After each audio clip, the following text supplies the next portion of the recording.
রাহু খারাপ হলে মানুষের সময়ও খারাপ হয়। যদি রাহু খারাপ থাকে তাহলে একজন মানুষ খুব শীঘ্রই দরিদ্র হয়ে যায়, মানুষ তার জীবনে অসফলতা পায়। একটি আপনার যদি ভালো ব্যবসা আছে তো সেই ব্যবসাটিও আপনার এক প্রকার বন্ধ হয়ে যাবে, আপনার ব্যবসাতে কাস্টমার কম হবে, আপনার কোনো কাজ হবে না। এক প্রকারে বলতে গেলে রাহু খারাপ মানে সেই মানুষের জীবনে অর্থহানি হওয়া শুরু হবে, অর্থ সংকট হওয়া শুরু হবে, সে মানুষ ঋণী হয়ে যাবে। তবে রাহুকে ভালো রাখার জন্য আজকে আমি আপনাদেরকে একেবারে সহজ সরল একটি উপায়ের কথা বলবো। এই উপায়টিকে অবশ্যই করুন। এই উপায়টি করলে রাহু আপনার ভালো হবে।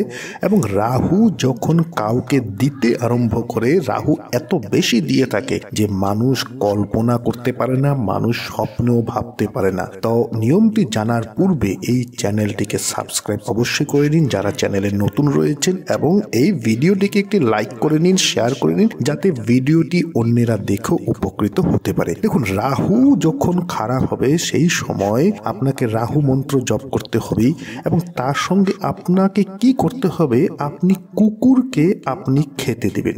কুকুরকে কখন খেতে দিবেন? সন্ধ্যার পর খেতে দিবেন। কুকুর যে কোনো রঙেরই কুকুর হোক না কেন, কালো রং, হলুদ রং, সাদা রং, যে কোনো রঙের কুকুর হোক না কেন, কুকুরকে আপনি খেতে দিন এবং সন্ধ্যার পর কুকুরকে খেতে দেবেন। তার সঙ্গে আপনি দুধ নেবেন, দুধে আপনি সামান্য কালো তিল মিশিয়ে নেবেন এবং সেই জিনিসটি আপনি কুকুরকে খেতে দিন। দেখবেন রাহু আপনার ভালো হওয়া আরম্ভ করেছে। যদিও রাহু আপনাকে কোনো ডিস্টার্ব দিচ্ছে না, এই উপায়টি করলে রাহু আপনাকে এতটা বেশি ধন দিবে, এতটা বেশি আপনাকে সাকসেস দিবে যে জীবনে আপনি প্রতিটি জায়গায় আপনি উন্নতি পাবেন এবং আপনি খুব শীঘ্রই ধনবান এবং সচ্ছল ব্যক্তি হয়ে উঠবেন।